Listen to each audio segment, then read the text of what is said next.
回はミモザのニードルブックを作っていきます。図案のデータは概要欄をご覧ください。道具と材料の紹介です。刺繍糸、フランス刺繍針、2本から3本取り用と6本取り用を使用していきます。手縫い糸、縫い針、糸切りばさみ、じゃこペン、裁ちばさみ、リネンは表布の方が刺繍を入れる分少し大きいサイズで使用していきます。フェルト、パールビーズ、アイロン、霧吹きがあるとアイロンがけできれいに仕上がります。使用する刺繍糸、ミモザはコスモ685-924-771、蝶はコスモ2006-1000-366を使用していきます。下書きはお好きな方法で写してみてください。刺繍図案とともに一番端の切り取り線もしっかり写すようにしてください。刺繍枠は10センチのものを使用しています。それではミモザの刺繍をしていきます。使用する糸はコスモ685です。3本取りで茎の部分にアウトラインステッチを入れていきます。使用する針も3本取り用のものを使用してください。玉留めをして裏から針を入れ、縫い幅がなるべく均一になるように縫っていきます。最初はゆっくりと縫っている動画が続きますので、参考にしながら一緒に縫ってみてください。それではどんどん進めていきましょう。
ここからは少し倍速でお届けしていきます。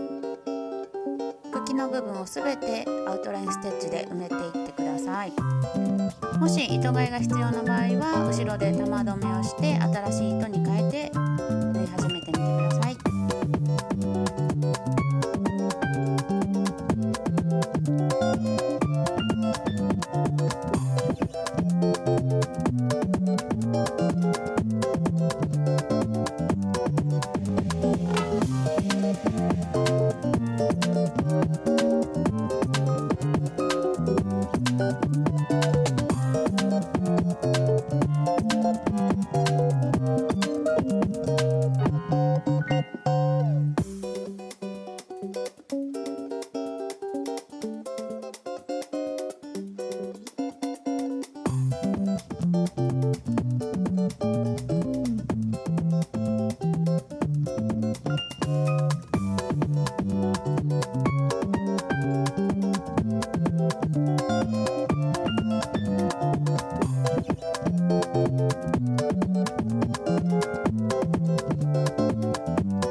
今度はコスモ924を使用して葉の部分を縫っていきます。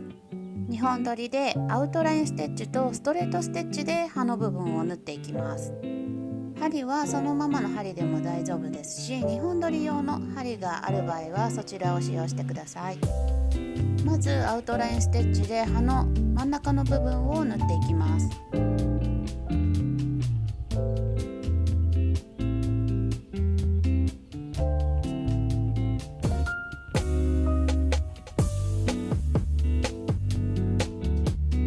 葉の左右はストレートステッチで交互に縫っていきます。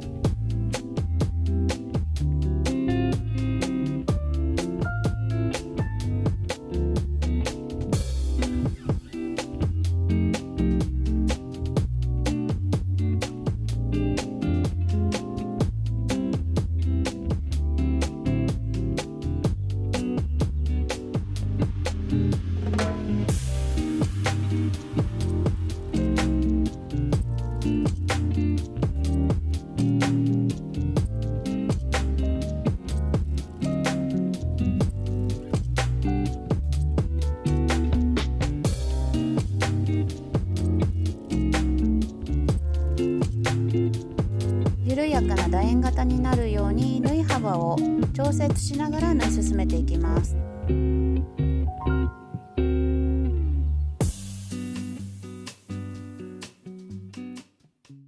ここからは倍速にしていきますので、皆様もご自身のペースで縫い進めてみてください。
一つ縫い忘れてしまったので、皆様この部分忘れずに縫ってくださいね。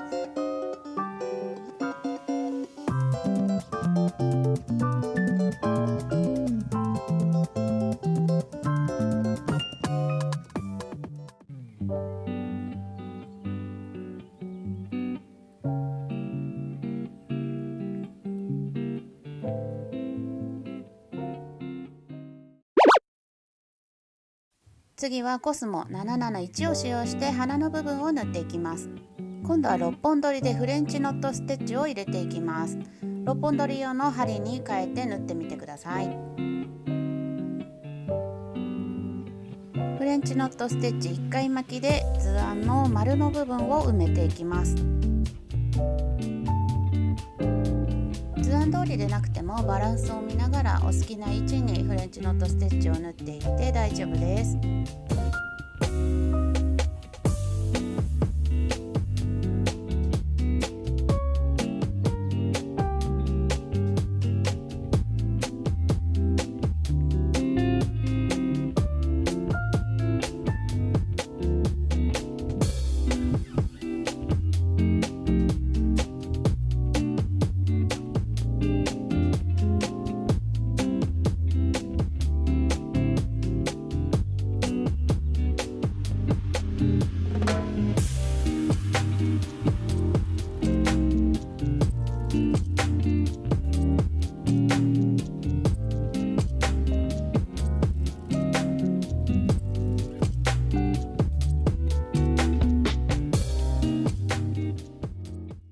はまた倍速にしていきますので、皆様もご自身のペースで縫い進めてみてください。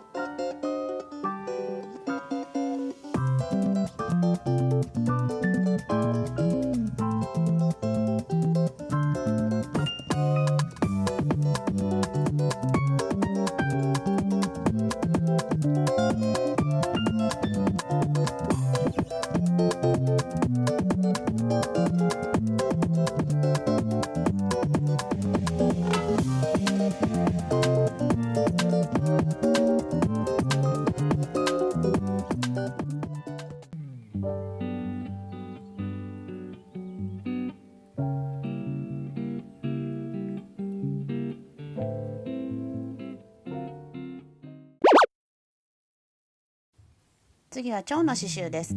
コスモ2006を使用していきます。3本取りで羽の端の部分をサテンステッチで縫っていきます。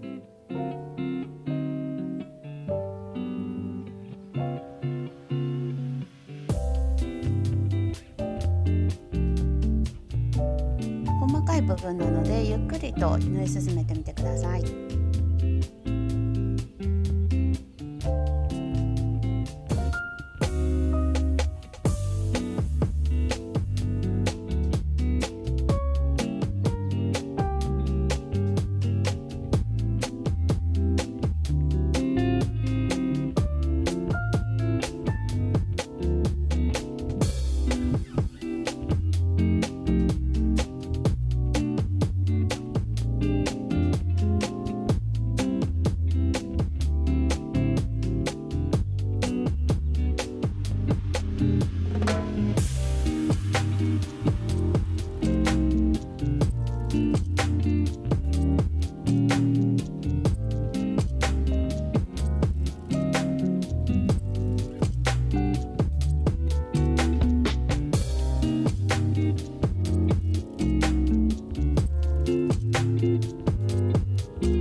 そのまま中央の模様の部分も縫い進めていきます。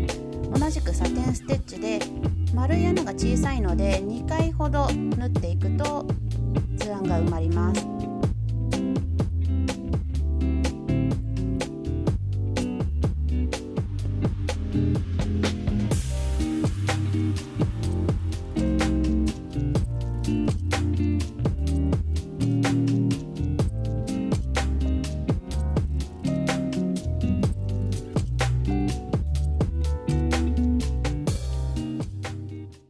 反対側も同じように縫い進めてみてください。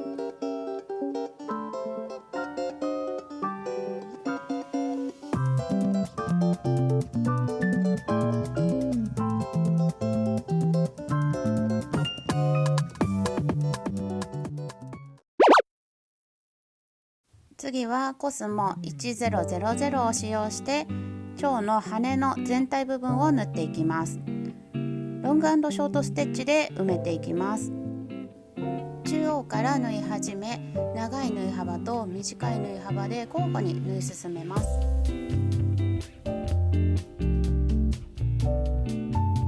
羽の面をすべて埋めるように縫ってみてください。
それではまた倍速になりますので、皆様も羽の面4面すべてロング&ショートステッチで埋めてみてください。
次はコスモ366を使っていきます。3本取りで蝶の胴体部分と触覚部分を縫っていきます。ストレートステッチです。胴体部分は縦に長くストレートステッチを3本入れていきます。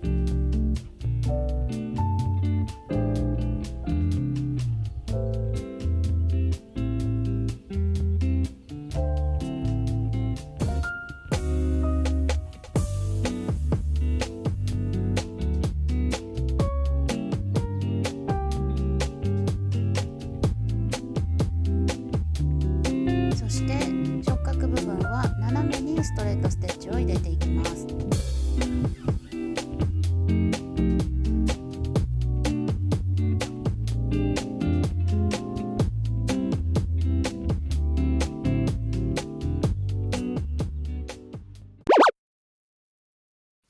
刺繍が完成したら一旦軽くアイロンをかけていきます。刺繍部分を潰さないように裏面からかけるようにしてください。最初下書きをした型紙の一番端っこ部分を切り取りしていきます。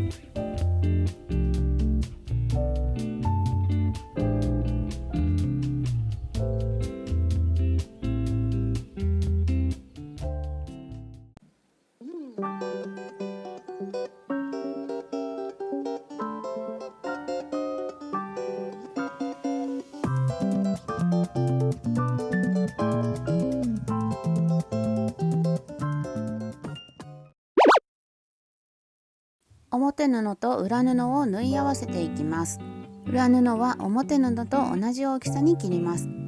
同じ生地を使ってもいいですし、このように色違いにしても可愛いです。どちらも表面を内側にして重ね合わせます。ずれないように待ち針を留めていきます。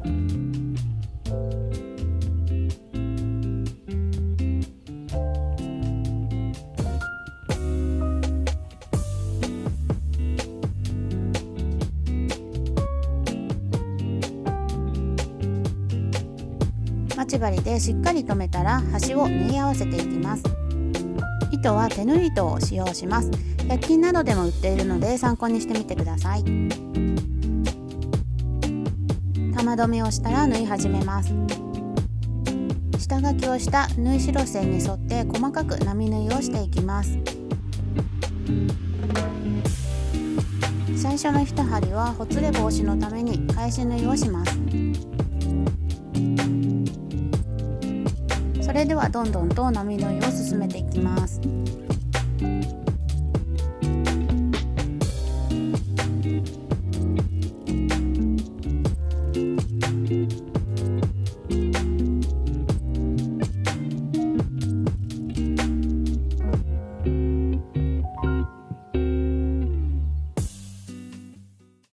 ここで倍速にしていきますので、皆様もご自身のペースで縫い進めてみてください。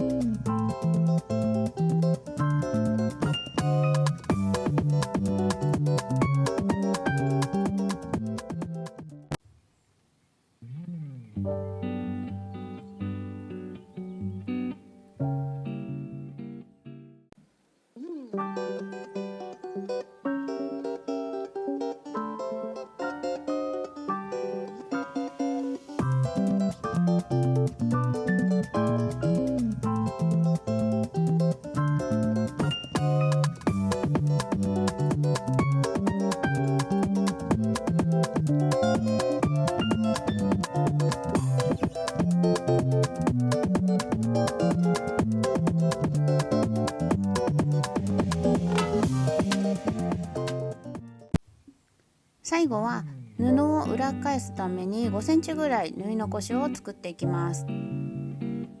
玉留めをして一旦縫い終わります。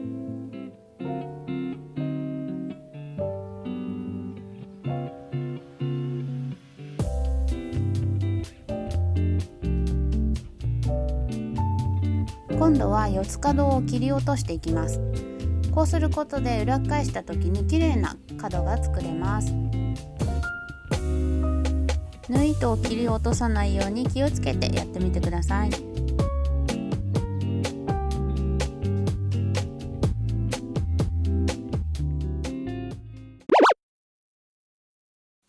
それでは5センチほど縫い残した返し口から布を裏返しにしていきます。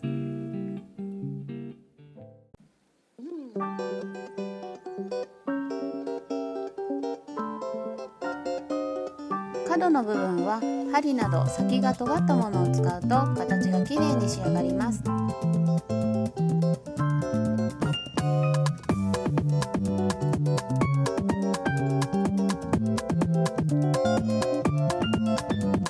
裏返したらアイロンをかけていくんですが、霧吹きでたっぷり水をかけるとシワがきれいに取れ、チャコペンもしっかり消えます。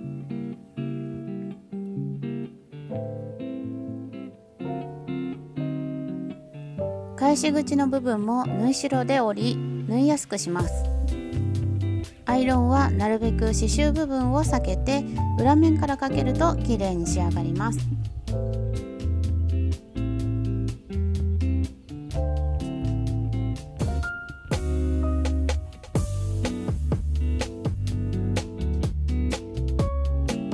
折り線にもしっかりアイロンをかけていきます。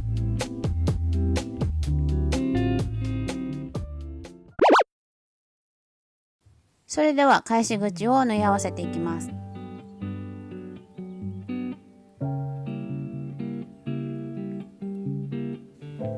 また手縫い糸を使っていきます。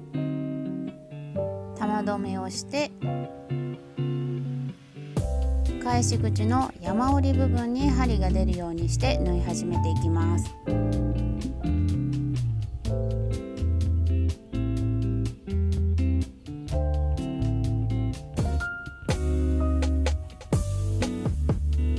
縫い目が見えないように縫い代部分を交互に縫っていきます。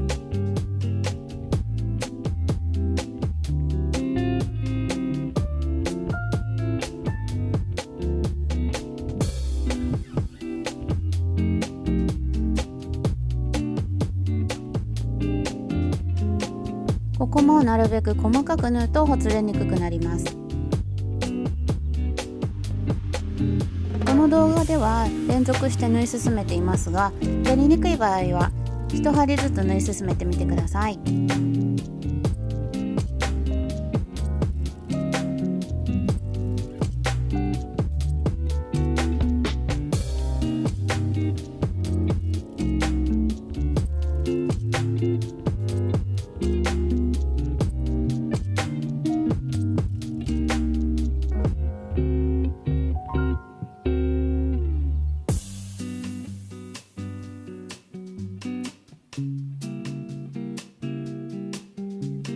返し口が全部縫えたら玉留めをしていきます。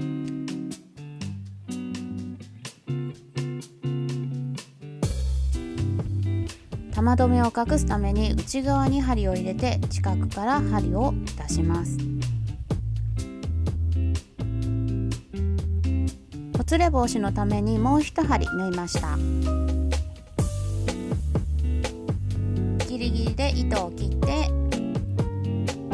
次の工程に進みます。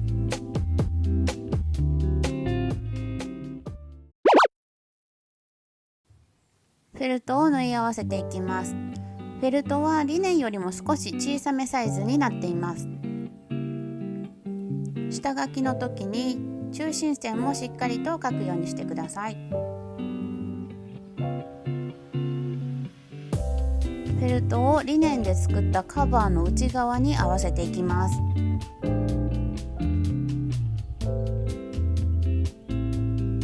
上下のバランスを見ながら中心線同士を合わせて待ち針で留めていきます。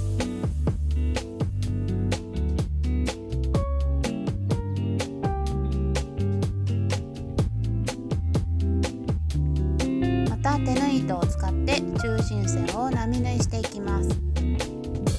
玉留めをして玉留め部分が表に見えないようにベルトの裏側から針を入れていきます。最初はほつれ防止のために返し縫いをします。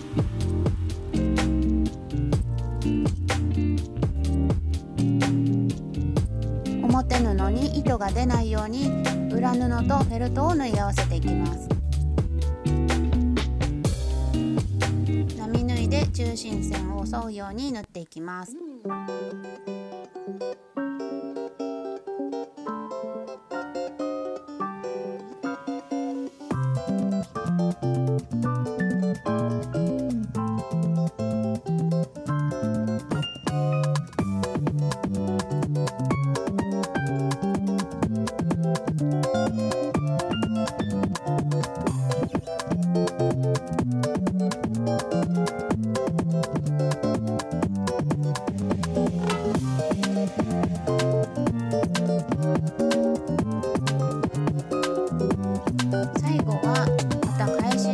して玉留めをしていきます。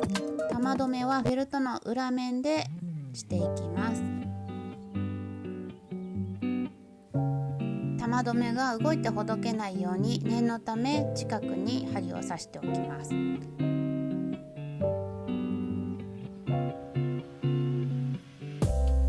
針を刺すフェルト部分が縫い終わりました。それでは次の工程に進みます。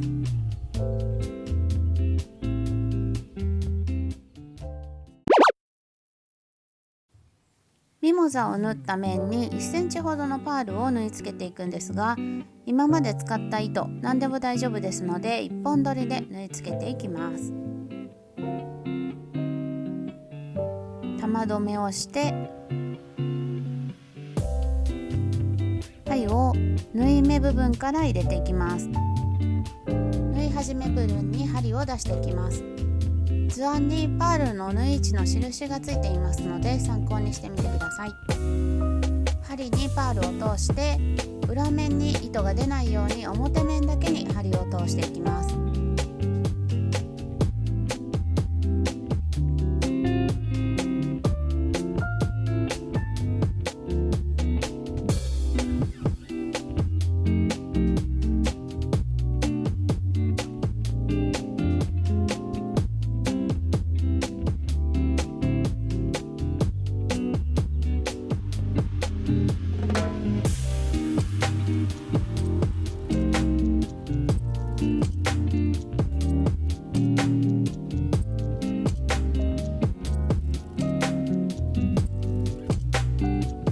3回ほどパールを縫い付けたら、最後にまた縫い代部分に針を出して、この部分で玉留めをしていきます。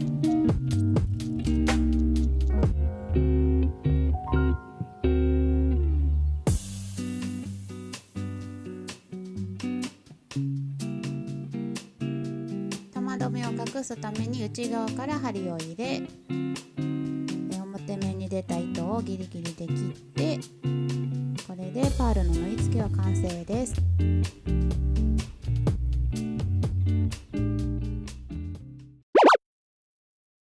最後です。パールで使った同じ色の刺繍糸を6本取りで玉留めしていきます。パールをつけた位置とバランスを取りながら裏布側から針を入れていきます。蝶々を縫った面に糸を出して、ここで1回玉留めをしていきます。この糸をパールに引っ掛けて、蝶々を縫った面を1針すくいます。そしてこの部分でまた玉留めをしていきます。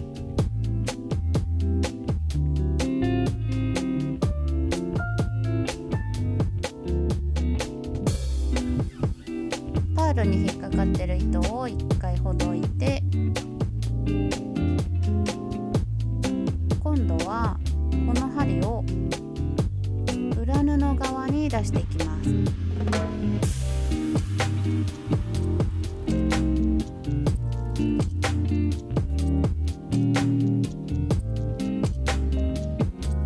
裏布側に針が出たら、ここでまた玉留めをして、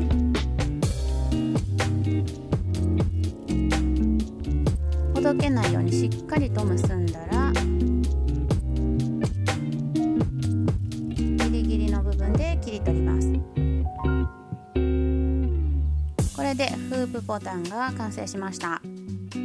フープボタンをつけることで針の落下防止にもなります。